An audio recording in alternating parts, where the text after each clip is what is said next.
നമസ്കാരം, ഞാൻ അനവദ്യ Ursuline public സ്കൂളിൽ 9ാം ക്ലാസ്സിൽ പഠിക്കുന്നു. കൊച്ചേട്ടന്റെ കത്ത്. പിയർ ഗ്രൂപ്പ് എന്ന വ്യാജദൈവം. പ്രിയ DCL കൂട്ടുകാരെ, ആലുവായിൽ അയൽപ്പക്കത്തുള്ള തന്റെ കൂട്ടുകാരിയുടെ വീട്ടിൽ നിന്ന് പുസ്തകം വാങ്ങാനാണ് 12 വയസ്സുകാരിയായ ആ മകൾ അമ്മയുടെ ഫോണും വാങ്ങി രാത്രി 8:30 കഴിഞ്ഞപ്പോൾ ഒറ്റയ്ക്ക് വീടിന് പുറത്തിറങ്ങിയത്. എന്നാൽ അവൾ കൂട്ടുകാരുടെ വീട്ടിലും എത്തിയില്ല, അമ്മയുടെ അരികിലും എത്തിയില്ല. ആദ്യ കയറിയ അമ്മ വിവരം പോലീസിൽ അറിയിക്കുന്നു. സമർത്ഥരായ ആലുവ പോലീസ് കേസ് അന്വേഷിക്കുന്നു. കുട്ടിയുടെ കയ്യിലുള്ള അമ്മയുടെ ഫോൺ ലൊക്കേഷൻ നോക്കിയപ്പോൾ സ്ഥലം കാസർഗോഡ്. ഒറ്റയ്ക്ക് കുട്ടി ആ സമയം കൊണ്ട് കാസർഗോഡ് എത്തില്ല എന്നറിയാവുന്ന പോലീസിനോട് അമ്മ പറഞ്ഞു, കൊച്ചിന് ഇൻസ്റ്റഗ്രാം അക്കൗണ്ട് ഉണ്ട്. 12 വയസ്സുകാരിയായുടെ ഇൻസ്റ്റഗ്രാം പരിശോധിച്ച പോലീസ് ഞെട്ടി.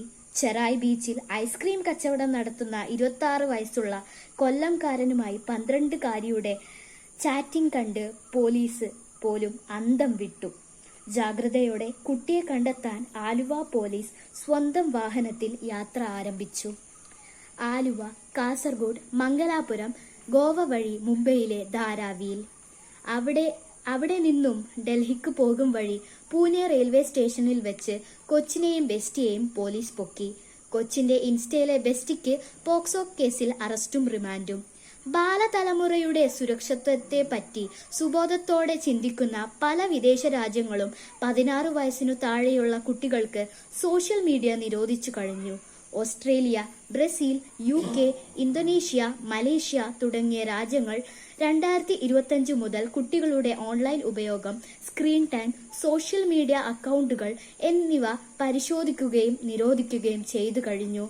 ആ രാജ്യങ്ങളെല്ലാം ബുദ്ധിവികാസം പ്രാപിക്കാത്തവരാണോ? ശാസ്ത്രീയ പുരോഗതിയെ അംഗീകരിക്കാത്തവരാണോ? അല്ല, പുരോഗതിയുടെയും വികസനത്തിന്റെയും 1ാം നിരയിലുള്ള രാജ്യങ്ങളാണ് കുട്ടികൾക്ക് സോഷ്യൽ മീഡിയ നിരോധിച്ചത്. പ്രിയ കൂട്ടുകാരെ, ഈ അടുത്ത കാലത്ത് ചില കൂട്ടുകാരുടെ സ്വഭാവവും പെരുമാറ്റവും മാതാപിതാക്കളെയും മുതിർന്നവരെയും ഏറെ ആകുലചിത്തരാക്കുന്നുണ്ട്. ആരാണ് എന്റെ യഥാർത്ഥ കൂട്ടുകാർ എന്ന സത്യം വീട്ടിൽ പറയാത്ത കുട്ടികളുടെ എണ്ണം കൂടുകയാണ്. പല കുട്ടികൾക്കും അവരുടെ പെരുമാറ്റത്തെയും ശീലങ്ങളെയും തീരുമാനങ്ങളെയും സ്വാധീനിക്കുന്നുണ്ട് അവരുടെ മാതാപിതാക്കളല്ല, മതബോധം പകരുന്ന ധാർമ്മികതയല്ല, പകരം അവരുടെ പിയർ ഗ്രൂപ്പാണ്. സമപ്രായക്കാരായ കൂട്ടുകാരാണ് പല കുട്ടികളുടെയും ദൈവങ്ങൾ. മുമ്പ് മാതാപിതാക്കൾ പറയുന്നത് ദൈവം പറയുന്ന പോലെ മക്കൾ കേട്ടിരുന്നു. ഇന്ന് പിയർ ഗ്രൂപ്പാണ് പലരുടെയും ദൈവം. സോഷ്യൽ മീഡിയയാണ് ദൈവം. ഇവരെ കാണാത്ത വെറും മോഹ വാക്കുകളാണ് മാത്രം ഇൻസ്റ്റയിൽ കുറിക്കുന്ന അജ്ഞാതരായ സുഹൃത്താണ് ദൈവം.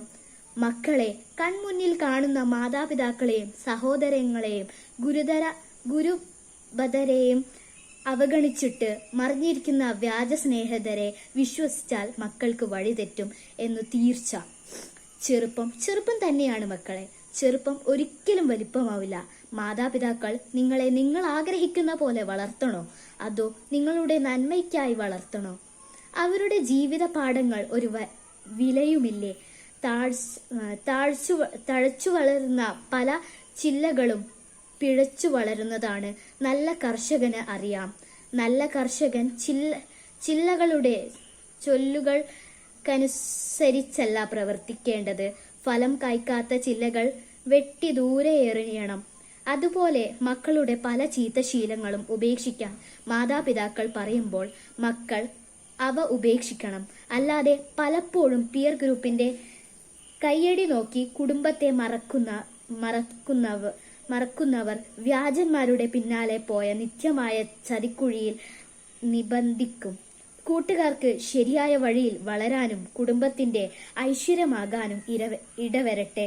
സ്നേഹാശംസകളോടെ സ്വന്തം കൊച്ചേട്ടൻ. നന്ദി.